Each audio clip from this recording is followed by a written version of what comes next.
코끼리 다리병이라고 아시나요? 코끼리 다리병은 다리와 발목 부근의 염증, 부종, 염증된 조직의 경화 등을 일으키는 병으로 감염, 영양 부족이 원인이라고 합니다. 이 병을 치료하기 위해 한국의 한 병원 의사들이 모여 앉아 심각한 얼굴로 토론을 하고 있습니다. 잠시 뒤 의사와 한 외국인 여성이 대화를 하고 있는데요. 여성의 한쪽 다리는 한눈에 보아도 심각한 상태로 보여집니다. 대화가 끝나자 여성은 자리에 주저앉아 울음을 터뜨리고 맙니다. 대체 무슨 사연일까요? 안녕하세요. 감동박스입니다. 여러분들의 구독과 좋아요, 사연 접수로 영상이 제작됩니다. 오늘도 도착한 사연 박스 열어볼게요. 오늘은 스웨덴 에릭샤 씨의 이야기와 커뮤니티 내용을 재구성한 이야기입니다. 안녕하세요. 저는 현재 아버지에게 물려받은 사학재단을 운영하고 있는 에릭샤라고 합니다. 제가 오늘 전해드릴 사연은 제가 재단을 직접 운영하기 전 아버지가 살아계실 때 겪었던 한국에 대한 이야기예요. 오늘 꼭 제가 한국에 어떤 은혜를 입었는지 반드시 전해드리고 싶습니다. 먼저 저희 가족 이야기를 해드려야겠네요. 아버지에게는 오빠 둘 그리고 막내 딸인 제가 있었습니다. 어머니는 저를 낳으신 뒤 아버지의 무관심 때문에 결국 이혼하셔서 가족이 곁을 떠났죠. 그래서 저는 아예 어머니의 손길조차 느껴보지 못했고 오빠들은 초등학교에 들어갈 시절부터 어머니를 보지 못하게 되었어요. 그래서 그런지 오빠들은 명문 사립학교에서 퇴학까지 당할 정도로 심각한 양아치가 되어서 아버지의 속을 썩였죠. 아버지는 저만큼은 오빠들처럼 되지 말라며 저에게 큰 기대를 거셨습니다. 오빠들은 자기들 나름대로 어머니를 떠나게 만들고 보지 못하게 만든 책임이 아버지에게 있다고 생각한 것 같아요. 때문에 그렇게 일부러 엇나가는 인생을 살았던 거겠죠. 하지만 오빠들이 그렇게 행동한 대가는 엉뚱한 제가 치르게 되었습니다. 저는 초등학교를 막 들어갔을 때부터 아버지에게 직접 재단 운영과 사업, 그리고 경제와 금융에 대해 배워야만 했어요. 철저하게 아버지의 뜻을 이어받는 후계자 수업을 받은 것이죠. 후계자 수업을 받느라 제가 가진 모든 시간을 사용했습니다. 아버지에게만 받는 게 아니라 수많은 전문가들이 저를 가르치기 위해 직접 저희 저택으로 왔고 집에는 그 어떤 친구들도 데려올 수 없었어요. 저는 차라리 아버지의 통제를 벗어나 친구들과 어울려 다니는 오빠들이 부러울 지경이 되었죠. 물론 어떤 분들은 이렇게 생각할 수도 있겠습니다. 아버지가 진로도 정해주고 돈을 잘 버는 법을 물려받는 것은 축복이라고요? 틀린 말은 아니라 생각합니다. 그건 축복이죠. 하지만 그게 제 의지가 아니라면 좋은 일만은 아니었어요. 아버지의 수업은 제가 스톡홀름 대학교에 입학할 때까지 이어졌습니다. 그리고 저는 완전히 방전되어서 휴식이 필요했죠. 저는 세계 여행을 다니고 싶었어요. 그냥 제가 가고 싶은 곳을 마음껏 다니고 싶었습니다. 그러나 아버지는 제가 자유롭게 여행 다니는 건 인생 낭비라며 차라리 해외 봉사를 명목으로 가는 건 어떠냐고 했죠. 그동안 해외 봉사도 가지 않았으니 이제 가볼 때가 되었다면서 지인분께서 운영하고 계시는 해외 봉사단체의 통역 봉사자로서 참여했어요. 개인적으로 아버지의 말은 듣고 싶지 않았지만 이런 형태가 아니면 해외에도 못 나가니 어쩔 수가 없었죠. 그렇게 제가 간 곳은 인도 뭄바이의 최대 슬럼가인 다랍이라는 곳이었습니다. 가죽 가방을 만들어 파는 곳인데 뭔가 잘못된 곳이었죠. 전 세계의 값싼 가죽 가방을 납품해 일부 기업들만 큰 돈을 벌고 그 기업에 고용된 사람들은 24시간 내내 가죽 가방을 만들어요.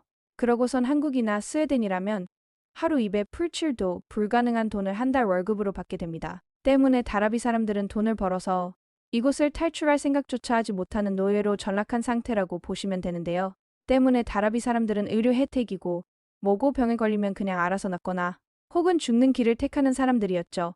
그래서 우리 봉사단체는 그들을 위한 임시 병원용 텐트를 지어 그곳에서 잠시 진료와 치료를 하는 곳을 만들어 운영했습니다. 그런 곳에서 봉사를 하니 온갖 희귀병에 걸린 사람들이 몰려와 제대로 된 방역수단도 없이 그대로 환자들을 맞이해야 했어요. 저는 통역사이다 보니 그 사람들과 면대면으로 대화를 해야 해서 그 사람들이 걸리는 풍토병도 걸리곤 했죠. 물론 풍토병에 걸릴 때를 대비해 백신을 맞고 왔어요. 그래도 걸릴 병은 걸리더라고요. 그 중에서도 보기가 힘들 정도로 심한 병을 가진 사람이 치료를 위해 찾아온 적이 있었습니다. 마치 머리에 울퉁불퉁한 벌레가 집을 지어놓은 듯한 끔찍한 형상이었죠. 머리에 진물이 흘러 이미 손쓰기 어려울 정도였어요. 그래서 저는 저도 모르게 그분의 상처를 쓰다듬으며 신의 가호가 있으리라고 말해주었죠. 그 후 저에게 신의 저주가 내리게 되었습니다. 봉사가 끝나고 다시 대학생활로 돌아왔을 때 공부가 힘들 정도로 발이 굳어가는 느낌이 들었어요. 저는 왼발잡이인데 하필이면 왼발이 문제가 생겼죠. 병원에서는 전혀 원인을 잡지 못하더라고요. 심지어 저는 의료보험 없이 사설 종합병원으로 가서 스웨덴의 첨단 의료기술로 진단을 받았는데도 말입니다. 아버지는 화를 내며 봉사를 갔다 온 뒤 이렇게 된 거라며 M1 지인분에게 전화로 엄청나게 화를 냈었죠. 저는 속으로 이렇게 된 거 학교도 쉬고 인생에 잠시 휴식 기간을 가져야겠다라는 생각을 했습니다. 허나 완전히 잘못된 생각이었어요. 제 발에 뿌리 내린 이 저주 같은 병은 이제 시작이었으니까 말이죠. 제 왼발은 병원에서 원인 모를 병이란 진단을 받은 지 한 달 만에 완전히 나무 껍질처럼 발이 뒤덮였습니다. 저는 왼발의 발가락을 제대로 구부리지도 못할 정도가 되었어요. 이런 정도면 일상생활은 물론 밖에 제대로 다니지도 못할 수준이었습니다. 그러자 봉사단체를 운영하시는 지인분께서 저에게 연락을 해오셨어요. 자기도 저를 제대로 보호하지 못한 책임이 있다면서 해결책을 제시했죠. 지금은 그 해결책에 감사를 드리지만 그 당시에는 하나마나한 소리로 들렸던 게 사실이에요. 그분은 스웨덴 병원에서 진찰받지 말고 다른 나라에서 진료를 받아보라고 하셨죠. 스웨덴보다 훨씬 의료체계가 발달한 나라는 많다며 저처럼 돈이 많다면 굳이 스웨덴 병원만 이용할 이유가 없다는 거예요. 저도 그게 좋은 생각인 것 같지만 아버지가 허락하지 않으면 해외에 나갈 수 없다고 했습니다. 그러자 지인분께서는 제 아버지를 직접 설득했죠. 아버지는 자신이 가보았던 스위스를 추천했습니다. 스위스는 자연 풍경도 좋으니 치료받으면서 기분도 좋을 거라 했어요. 저는 무슨 개소리인가 싶었습니다. 지금 제 발이 걸레짝이 되어가고 있는데 기분이 좋아지고 먹고 치료를 잘하는 나라에 가고 싶었어요. 그래서 저는 결국 아버지의 허황된 소리에 화가 나 큰 소리로 아버지에게 대들고 말았죠. 아버지가 원하는 대로 살다가는 도저히 제 명에 못 살겠다고, 이것만이라도 나는 내가 원하는 선택을 하겠다고 했습니다. 그리고 해외 봉사를 나가 병에 걸려온 건 다는 아빠의 책임이면서 나머지 반은 조심하지 못한 내 책임이라고도 말했어요. 아버지는 그동안 반항 한 번 없던 제가 이렇게 말하니 벙찐 얼굴로 한동안 서 있었죠. 그리고 저는 제 예금을 모두 싸들고 한국행 비행기에 올랐습니다. 여러 해외 의료 컨설턴트 분들이 한국 병원의 기술을 인정하시더군요. 일부 분들은 싱가포르를 추천하셨는데 제 왼발의 상태를 보시고는 싱가포르를 추천하던 사람들도 한국에 가야 할 것 같다는 소리를 했죠. 어쨌든 저는 그렇게 한국에 왔고 한국 병원은 저에게 코끼리 다리병의 일종이라는 진단을 내렸습니다. 스웨덴 병원은 진단조차 못했는데 한국 병원은 정말 빠르게 진단을 해내더군요. 정말 불행 중 다행으로 왼발에만 퍼져 있을 빨리 왔기에 망정이지. 늦게 스위스 같은 곳에서 시간을 허비했다면 몸 전체에 퍼져서 한국에서도 해결 불가능한 수준이 되었을 거라 말씀해 주셨습니다. 완치는 불가능하지만 증상을 크게 완화하는 수술과 치료를 계속할 거니까 너무 슬퍼하지 말라고 해주셨어요. 저는 그 진단을 받고 한국에 입원한 뒤 또 슬픈 소식을 들었죠. 바로 아버지의 부고였습니다. 아버지가 급작스럽게 뇌졸중으로 쓰러지셨고 다시는 일어나지 못했다고 하더라고요.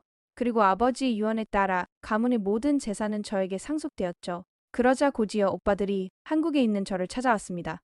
다행인 건 오빠들이 저를 찾아와 재산을 내놓으라고 협박하지는 않았고 그저 이제 네 자신이 원하는 삶을 살라고 자기들 때문에 괜히 고생 많이 했다고 저를 위로하러 왔더라고요.